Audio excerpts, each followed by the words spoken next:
When I look at the January 6th like event, I feel like they want to make you feel like it was like this well thought out plan to take over democracy, but like it really wasn't. No, right? I mean, I saw the videos. Like we interviewed a photographer that was there. Yeah, and when he was talking about it, he was like, "This was not organized. Like nobody knew who anybody was because it was also during during COVID or after COVID, and so everyone was still masked up and things like that." And like have you ever seen *Handmaid's Tale*? Not like I've seen. You ever heard of the show? Yes, of course. So like they take over the government, right?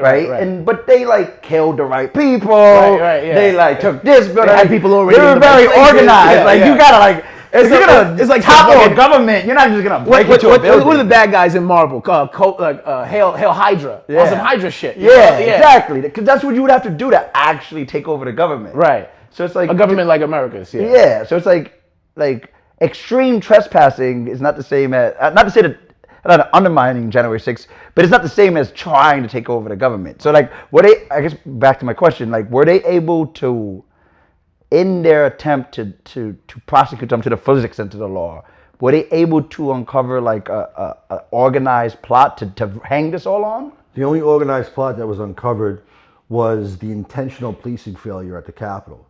You have to ask yourself who gains and who loses by what took place at the Capitol. The biggest loser was Donald Trump, and then everybody, and the Trump supporters who went there to support him. Now Donald Trump asked for National Guard in advance to go and to police the Capitol that day. His offer for the National Guard was declined by Muriel Bowser, the mayor of D.C., and by Nancy Pelosi. Nancy Pelosi has jurisdiction and the ability to do this as Speaker of the House. She's over the Capitol Police, and a woman named Yolanda Pittman. This was the three sort of trifecta of people who told Donald Trump to stick it where the sun don't shine when it comes to the Capitol Police. Not only that, conveniently on that day, the Capitol Police were half-staffed. Why would you be half-staffed on a day when you knew everybody and their mama was coming to protest? Yeah, and that's unless you wanted it to happen. Right. When I first saw it, I felt that exact same way because I'm like, yo, this is one of the most protected buildings in the whole world. Yep. You know, and it's like I remember going to a concert and out there, right? And my bus was late, so we hung out in the park.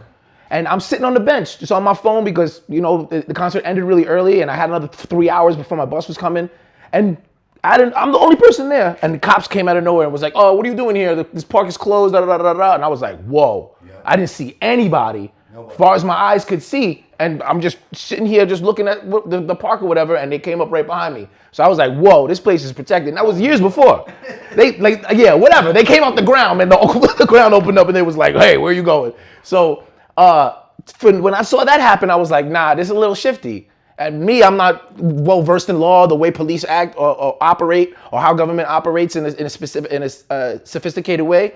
But I was like, come on, man. Like, you allow these people to get in here, like on any other day, or I do have to say, if it was a group of black people, or just mainly black people, that would have got shut down. There would have been fences up the day before. Now we kind of see when they know protests are happening or these things. Now all of a sudden the fences are going up around the White House. I don't know, there was still something recently that happened that they were putting fences up around the White House or something. They're anticipating a Supreme Court decision. Right. And so now they're proactive. But before they were also proactive. So to me, that was always a red flag to me.